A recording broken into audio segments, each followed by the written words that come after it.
Hello everyone, I am DS Gautam and you are watching Smart Education Channel. Grammar की series में पढ़ाते हुए noun, pronoun, adjective और भी कई टॉपिक हैं। आज का टॉपिक है वर्ब का। तो वर्ब देखते हैं क्या होती है। इसको हिंदी में क्रिया कह देते हैं। क्रिया सभी लोग पहचानते हैं। क्रिया का मतलब होता है काम का करना। थोड़ा सा और क्लियर कर देते हैं। तो स्टूडेंट्स, ये लैटिन भाषा के वर्बम से निकला है। तो हमारी जो इंग्लिश है उसके अधिकांश या लगभग सभी शब्द लैटिन और ग्रीक भाषाओं से निकले हुए हैं। तो ये लैटिन भाषा के वर्बम से निकला हुआ है। इसका अर्थ होता है मेन वर्ड और एक्शन। मेन वर्ड का मतलब है कि क्रिया एक वो मुख्य शब्द है जो पूरे वाक्य का आधार होती है। अगर क्रिया नहीं है तो फिर वाक्य भी नहीं है। आप ऐसे समझ सकते हैं, क्योंकि कोई भी सेंटेंस दुनिया का बिना मेन वर्ब के नहीं बन सकता है। सहायक हो सकती हैं, दूसरे शब्द हो सकते हैं, अकेली वर्ब हो सकती है, लेकिन विदाउट वर्ब कोई सेंटेंस नहीं बनेगा। तो ये वर्ब का मीनिंग क्लियर हुआ आपको। तो आइए इसकी डेफिनेशन देखते हैं। वर्ब डिस्क्राइब्स द एक्शन और the state of the subject.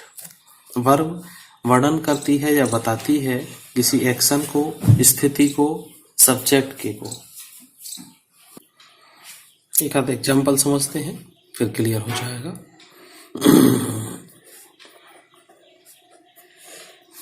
He writes a letter. देखिए, 4 शब्द हैं सेंटेंस में। ही राइट्स ए लेटर, ठीक है। वह लिखता है एक पत्र। इसमें काम होने की स्थिति, दशा का पता लग रहा है कि एक्शन क्या हो रहा है, काम क्या हो रहा है, लिखने का। ये मेन चीज है।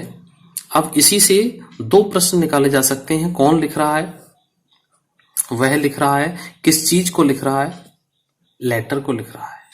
अगर लेटर अकेला हो तो इसका कोई काम नहीं है। ये एक वस्तु में आ जाएगा, एक आर्टिकल में आ जाएगा, लेकिन ये क्लियर नहीं होगा कि काम क्या हो रहा है। लेटर कहीं पढ़ा भी हो सकता है, लेटर कहीं लिखा हुआ भी हो सकता है, लेटर कहीं बिना लिखा हुआ भी हो सकता है, लेकिन ये जो मेन वर्ब है ये दोनों शब्दों को क्लियर कर रही है। इसीलिए इसको मेन, आधार, वर्ब, क्रिया, एक्शन, जो मर्जी आप कह सकते हैं, ठीक। दूसरा एग्जांपल देखते हैं। The chair was broken. जो कुर्सी थी वो टूटी हुई थी।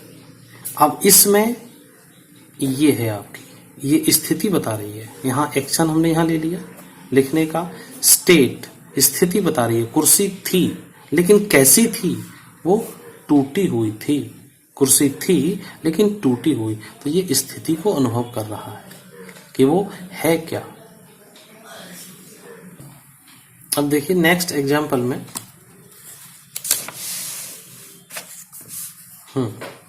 Boys are playing cricket. तो काम क्या हो रहा है? खेलने का। आर भी इसके साथ है, हैं। अब इसमें 2 क्रियाएं भी हो सकती हैं साहब, 1 और 2, लेकिन मुख्य ये है, इसलिए हम इसको 1 पे रखेंगे। ये नहीं है कि पहले लिखा हुआ है। मुख्य क्रिया क्या है हमारे पास? प्ले।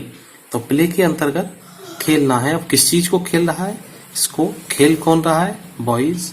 ये प्रेजेंट, पास्ट और फ्यूचर की स्थिति बता रहे हैं कि प्रेजेंट का मामला है, ये खेल रहे हैं। तो मुख्य क्रिया ये होगी और दूसरी क्रिया ये होगी। इसको 1 नंबर पे ना लगाएं, इसको 2 पे ना लगाएं। ये मुख्य है और ये इसकी सहायता करने के लिए आई है कि खेलने का काम कब हो रहा है, अब है या हो चुका है या कभी होगा। तो इसलिए ये इसकी सहायक है, सहायक क्रिया के रूप में बोलते हैं, और ये इसकी प्लेइंग है।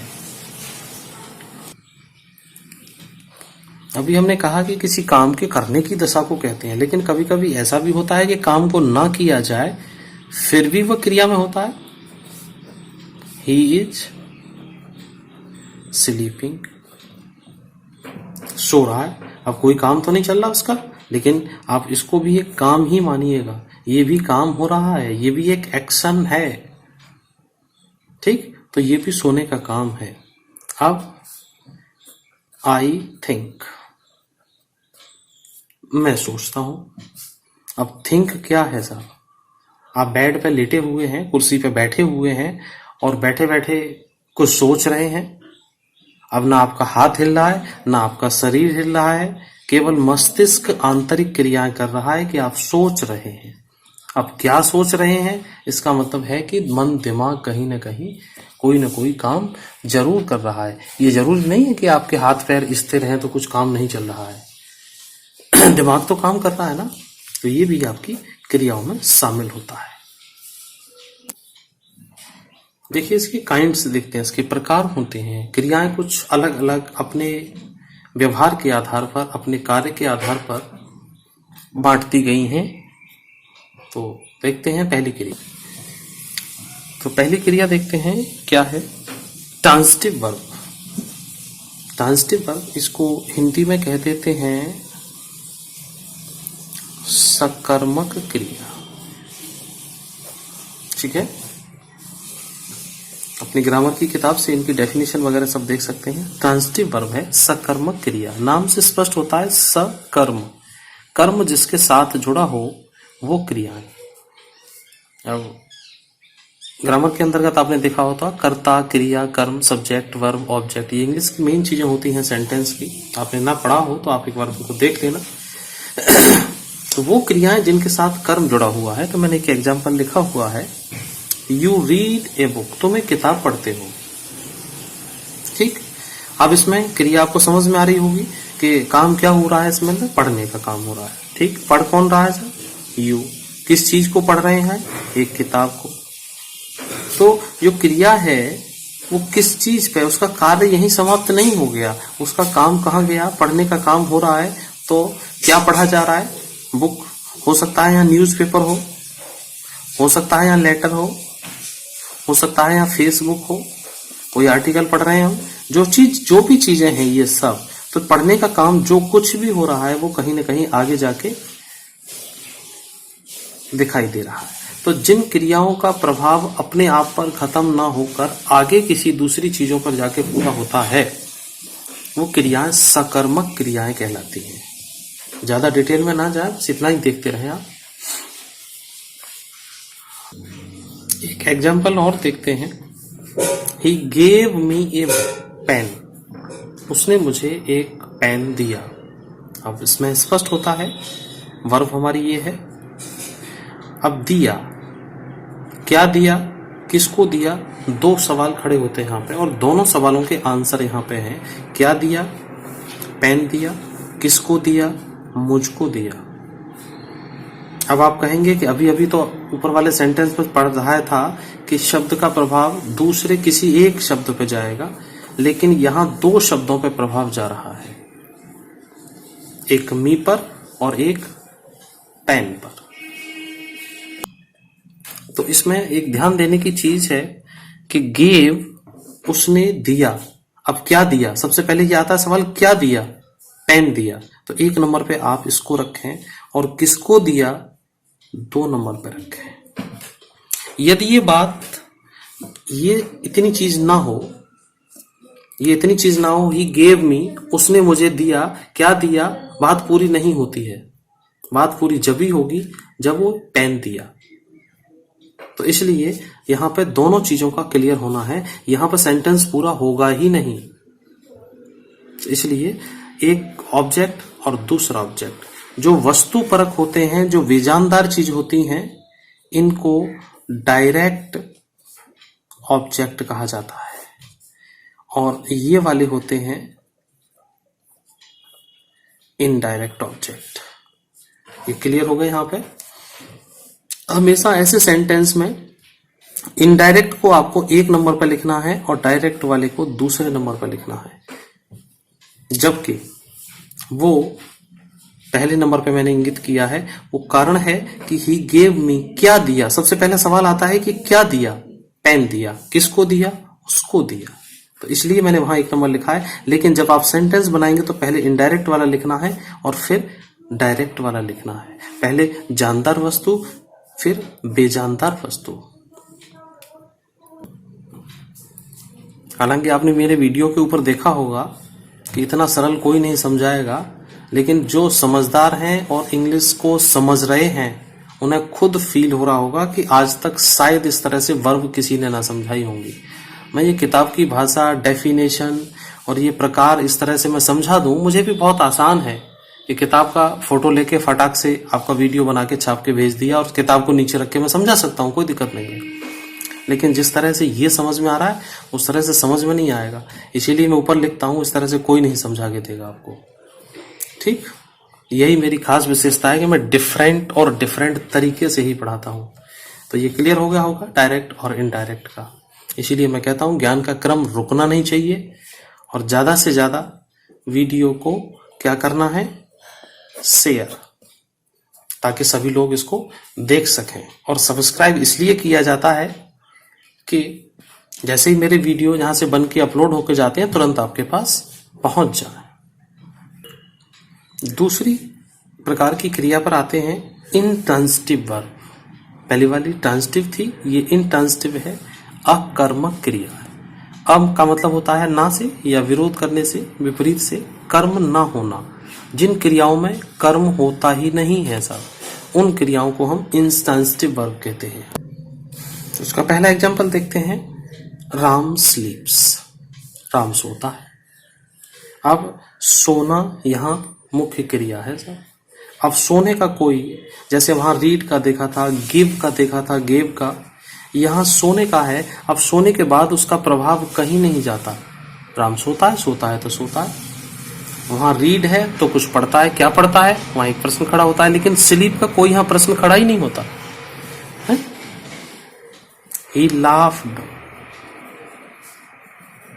वह हंसा। अब हंसा तो हंसा, अब हंसने का प्रभाव कोई कहीं किसी चीज का नहीं। ठीक,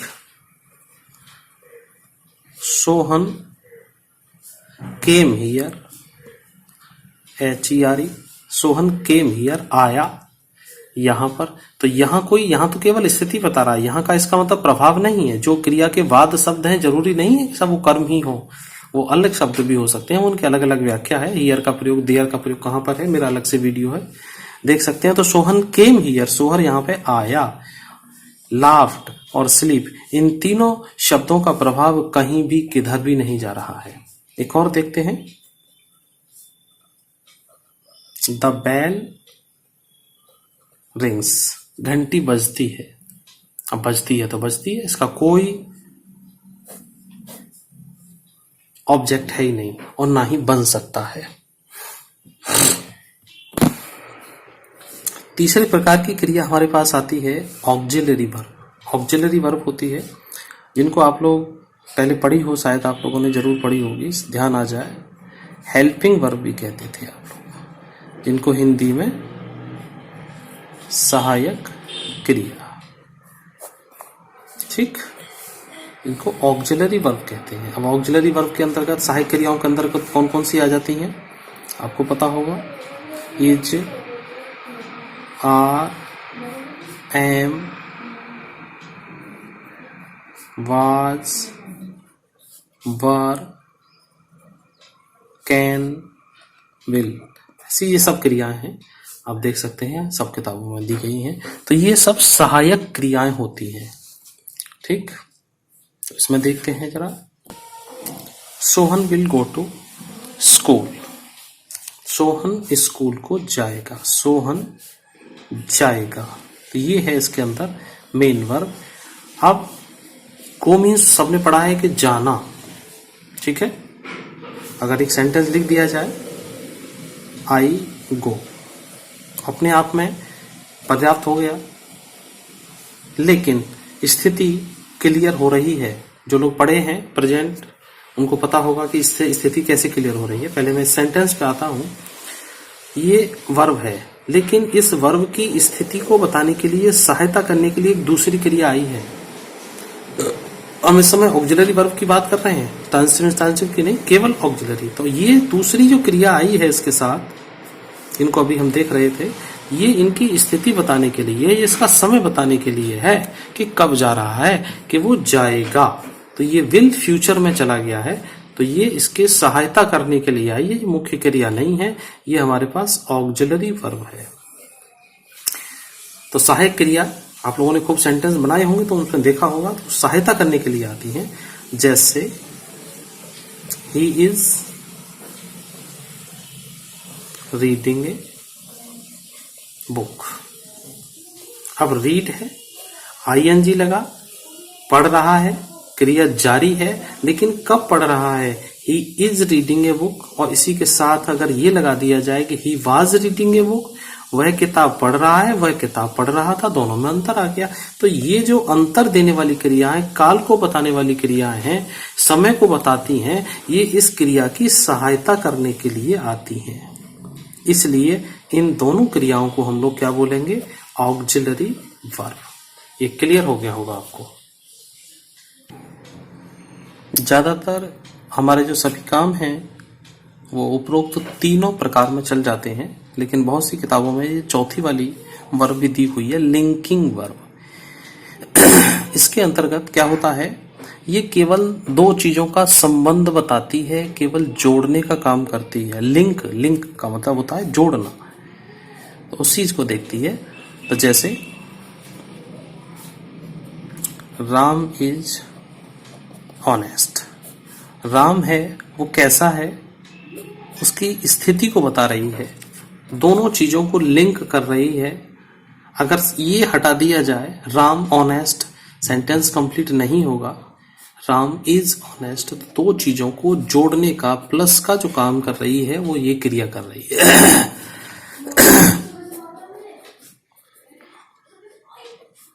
द अर्थ इज राउंड, पृथ्वी गोल है। इन चीजों को जोड़ने का काम इज ने किया है। दिख नहीं रहा है? हाँ, द अर्थ इज राउंड। तो स्टूडेंट्स, ये टॉपिक यहीं पे पूरा होता है। आप अपनी अपनी बुक से वगैरह देख सकते हैं, लेकिन जिस तरह से मैं पढ़ा रहा हूं मेहनत करने के साथ, उसी तरह से आपको भी ये वीडियो शेयर जरूर करने हैं, सब्सक्राइब जरूर करने हैं। आप अपने आप में स्वार्थी ना बने कि मैंने वीडियो देख लिया, अब मुझे किसी को नहीं दिखाना है। ठीक है? मैं बार बार इसीलिए कहता हूं कि आप लोग ज्ञान के प्रसार को फैलाइए। सब लोग सीखेंगे, देश से अज्ञानता मिटेगी। अज्ञानता मिटेगी तो कहीं न कहीं पूरे देश को, समाज के कुछ हिस्से को हम लोग आंशिक तौर पे तो कुछ ज्ञान दे ही सकते हैं, पूरे संसार को तो नहीं दे सकते। लेकिन मेरी बात को गंभीरता से लीजिएगा, सोचिएगा और आनंद लीजिएगा नए ज्ञान का। और ये वीडियो आपका यहीं पे पूरा होता है। जो कुछ भी कमी हो, कोई बात हो, मेरे कमेंट बॉक्स में जरूर बताएंगे। Thanks for watching.